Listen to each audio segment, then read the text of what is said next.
آج ہم be R T کے حوالے سے بات کریں گے کیونکہ بہت زیادہ لوگ یہ سوال کر رہے ہیں کہ بی آر ٹی کب مکمل ہوگی. تو آج آپ اپنی آنکھوں سے دیکھیے کہ جس شاہراہ پہ یہ بس چلے گی وہ کتنے حد تک مکمل ہو چکی ہے اور یہ بس کس طرح سے دکھتی ہے, اس میں کیا کیا سہولیات ہیں اور کیا کیا معلومات ہیں اس حوالے سے, وہ میں آج آپ کو اس رپورٹ کے ذریعے دکھاؤں گی.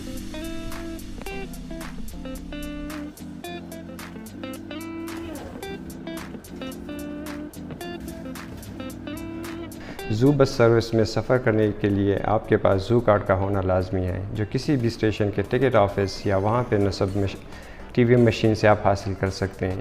زو کارڈ ریچارج کرنے کے بعد آپ کو سیکیورٹی گیٹ سے گزرنا ہوگا.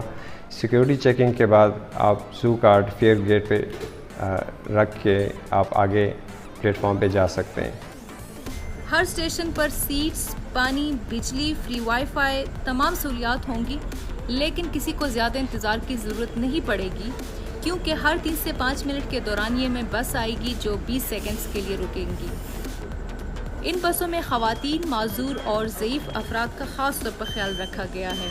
بسوں کے اندر ڈرائیورز کے لیے الگ کیبن بنا ہوا ہے تاکہ ان کی ساری توجہ ڈرائیونگ پر رہے. اس کے ساتھ ایک اور سروس بھی چلے گی کوریڈور پہ, جو B R T express route ہوگی, جو آپ کو کارخانوں سے چمکنی یا چمکنی سے کارخانوں 45 منٹ میں پہنچائے گی. جو ایکسپریس بس سروس ہے اس کے 7 اسٹاپس ہیں میجر لوکیشنز پہ.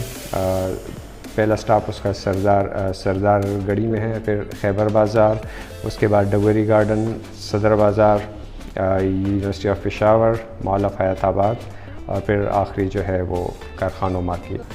ان بسوں میں سفر کرنے کا ایک مزہ یہ ہے کہ یہ پورے پشاور کے گرد گھومتی ہیں اور وہ جگہ نظر آتی ہیں جو بہت سارے لوگوں نے بہت کم دیکھی ہوں گی.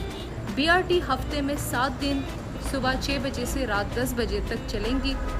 اچھی بات اس کی یہ ہے کہ تقریباً تمام ضروری مقامات کے پاس اس کے اسٹیشنز بنائے گئے ہیں.